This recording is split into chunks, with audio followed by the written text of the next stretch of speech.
प्यारे बच्चों, आज की हिंदी कक्षा में आपका स्वागत है। आज हम पढ़ेंगे कक्षा 8वीं की हिंदी पुस्तक वसंत भाग 3 में संकलित पाठ 2 लाख की चूड़ियां। लाख की चूड़ियां इसके लेखक हैं कामता प्रसाद जी। इस पाठ में लेखक बतलाना चाहता है कि मशीनी युग के चलते कारीगर वर्ग को कष्ट उठाना पड़ रहा है। कारीगर अब अपना काम कर रहे हैं, लेकिन उससे उन्हें आर्थिक लाभ नहीं प्राप्त हो रहा है। और मशीनी युग के चलते, मशीनों के काम करने के चलते ग्रामीण लघु उद्योग, कुटीर उद्योग या हस्तशिल्प उद्योग समाप्त होता जा रहा है। लेखक बताना चाहते हैं कि बदलू मनिहार जो गांव में लाख की चूड़ियां बनाता है, लेकिन उसकी लाख की चूड़ियां पहले खूब बिकती थी, लेकिन जब से शहर की कांच की चूड़ियां आ गई, मशीनों से बनी हुई कांच की चूड़ियां आ गई, तब लाख की चूड़ियों का महत्व कम हो गया। उसकी चूड़ियां बिकनी बंद हो गई और इससे वो आर्थिक रूप से कमजोर हो गया। दमे की बीमारी हो गई, उसकी गाय बिक गई और वह मानसिक रूप से कूदने लगा। यह दशा केवल बदलू की नहीं है।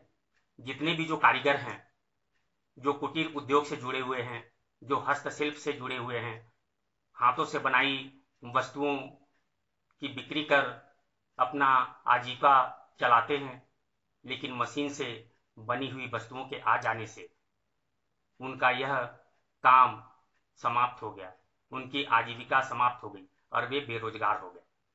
और इस बेरोजगारी के कारण वे मानसिक रूप से विक्षिप्त से हो गए।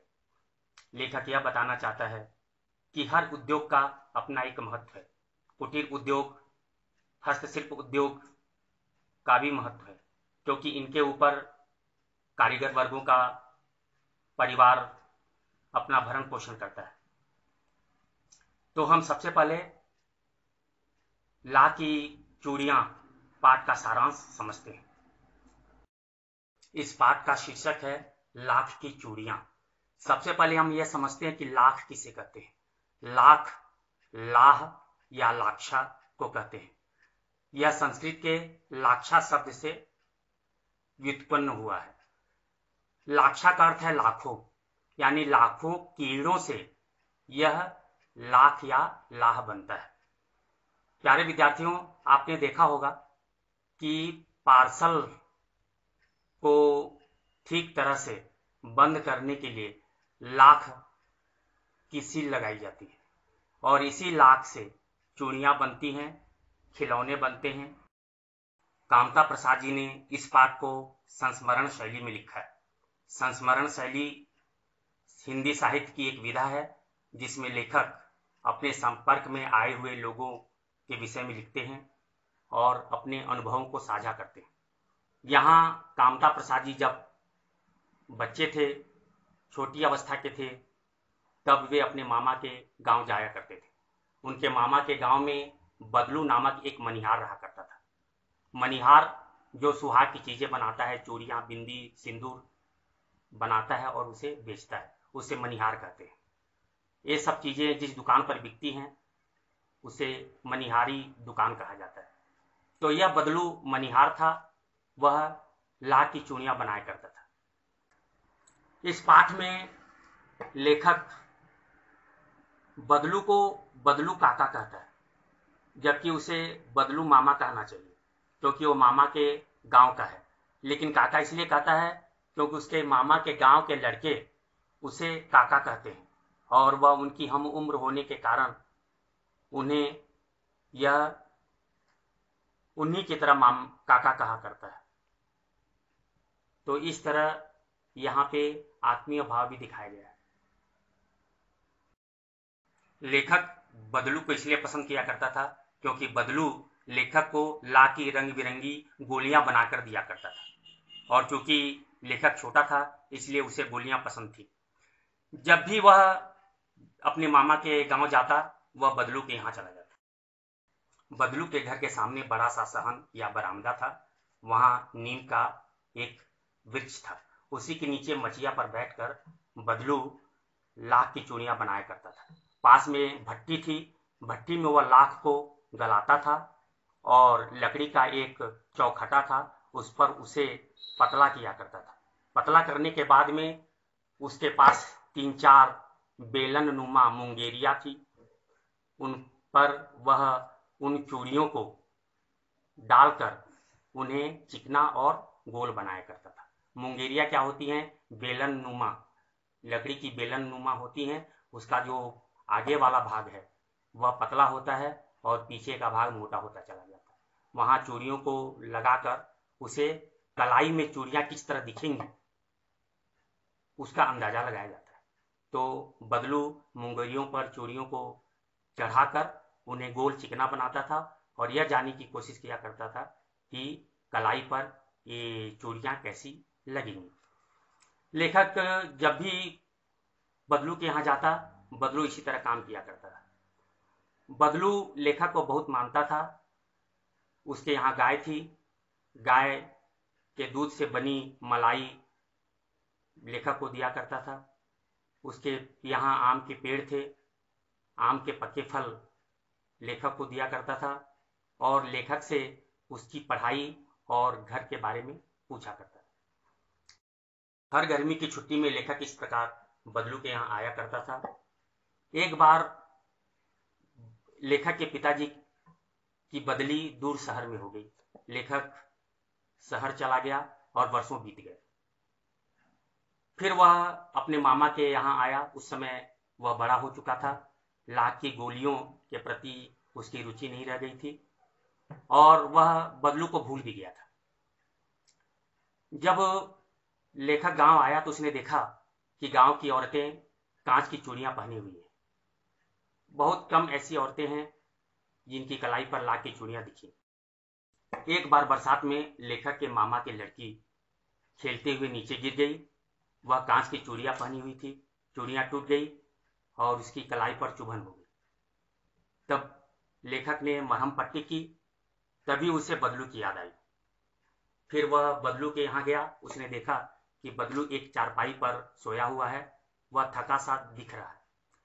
वहां भट्टी भी नहीं थी जिसमें वो लाख को गलाया करता था और मचिया भी नहीं थी जिस पर बैठकर वह लाख की चूड़ियां बनाया करता था। लेखक को आश्चर्य हुआ। वह बदलू के पास गया। बदलू को उसने नमस्ते किया।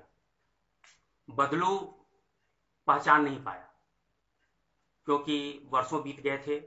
फिर इसने अपना परिचय दिया कि बदलू काका, मैं जनार्दन हूं। फिर बदलू इसे पहचान गया और इससे बातें करने लग गया। लेखक ने देखा कि भट्टी और कांच की चूड़ियां बनाने वाली वस्तुएं हैं नहीं।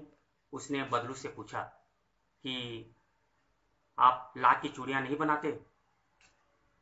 तब बदलू ने कहा कि वर्षों हो गए काम छोड़ दिए, क्योंकि अब कोई लाख की चूड़ियों को पसंद नहीं करता। गांव में कांच की चूड़ियां आ गई हैं, सभी कांच की चूड़ियों को पसंद करते हैं और धंधा नहीं चलता, इसलिए हमने लाख की चूड़ियों को बनाना छोड़ दिया। उसके मन में व्यथा थी कि उसकी अपनी पुश्तैनी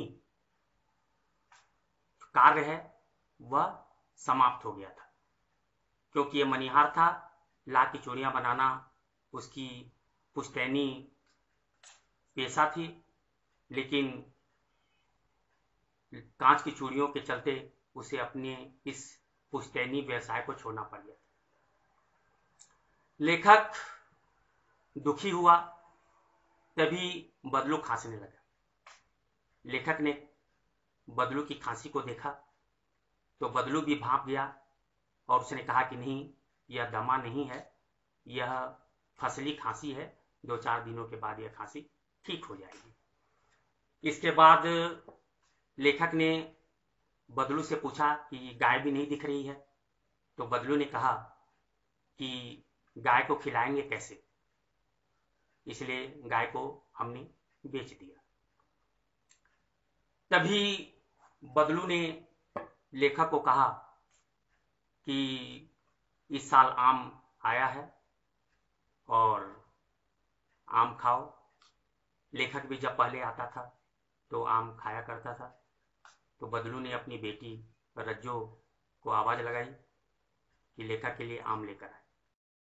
रज्जो जब लेखक के लिए आम लेकर आई तब लेखक ने देखा कि उसकी गोरी कलाइयों पर लाख की चूड़ियां सुंदर लग रही है। बदलू ने भी भांप लिया और कहा कि यह आखिरी जोड़ी थी जिसे मैंने जमींदार साहब की बेटी के विवाह के अवसर पर बनाया था, लेकिन जमींदार साहब केवल 10 आने दे रहे थे, इसलिए मैंने उन्हें चूड़ियां नहीं दी। लेखक को सुखद आश्चर्य हुआ कि बदलू हार कर भी नहीं हारा था, उसने अपने आत्मसम्मान को नहीं गंवाया था। मशीनी युग में भले ही कांच की चूड़ियां प्रचलन में आ गई थी, लेकिन उसने लाख की चूड़ियों को बनाना छोड़ दिया। लेकिन जो भी लाख की चूड़ियां उसने बनाई, उसे अपने आत्मसम्मान को दांव पर लगाकर कम पैसे पर उसने नहीं दिया, क्योंकि जिस समय कांच की चूड़ियां प्रचलन में नहीं थी, उस समय बदलू की लाख की चूड़ियों की मांग थी और बदलू इन चूड़ियों को पैसे के बदले बेचा नहीं करता था, बल्कि वस्तु विनिमय के द्वारा चूड़ियों को दिया करता था। वस्तु विनिमय यानी एक वस्तु के बदले दूसरी वस्तु देना। यहां एक वस्तु के बदले अनाज देना, यानी वह चूड़ियों के बदले अनाज लिया करता था। चूड़ियों को वह बेचा नहीं करता था, भले ही वो लोगों को मुफ्त में चूड़ियां दे दे, लेकिन जब शादी ब्याह का अवसर आता था तब इन चूड़ियों की मांग बढ़ जाती थी और उस समय वह जिद कर लेता था और जिद से वह अपनी पत्नी के लिए कपड़े, ढेर सारे अनाज, अपने लिए पगड़ी और रुपए ले लिया करता था और लोग उसे खुशी से दिया करते थे, क्योंकि शादी के अवसर पर लाख की चूड़ियां सुहाग के प्रतीक के रूप में मान ली जाती थी। अपनी लाख की चूड़ियों के कारण किसी समय गांव में प्रतिष्ठित बदलू कांच की चूड़ियों के आ जाने के कारण अपने व्यवसाय को खो बैठा, आर्थिक रूप से कमजोर हो गया। यह केवल बदलू की कहानी नहीं है, असंख्य ऐसे कारीगरों की कहानी है जो मशीनी युग की भेंट चढ़ गए हैं। मशीनों के कारण उनका व्यवसाय समाप्त हो गया है, वे बेरोजगार हो गए हैं।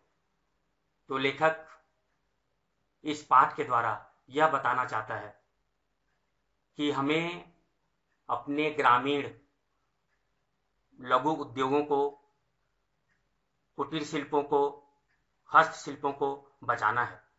केवल शहरी चकाचौंध से जो पुश्तैनी व्यवसाय समाप्त हो जा रहे हैं, उनको भी बचाना है, जिससे इन व्यवसाय से जुड़े लाखों लोगों को आर्थिक लाभ पहुंचे, उनकी आजीविका बनी रहे। प्यारे विद्यार्थियों, आशा है आप लाख की चूड़ियां शीर्षक पाठ को भली भांति समझ गए होंगे। धन्यवाद।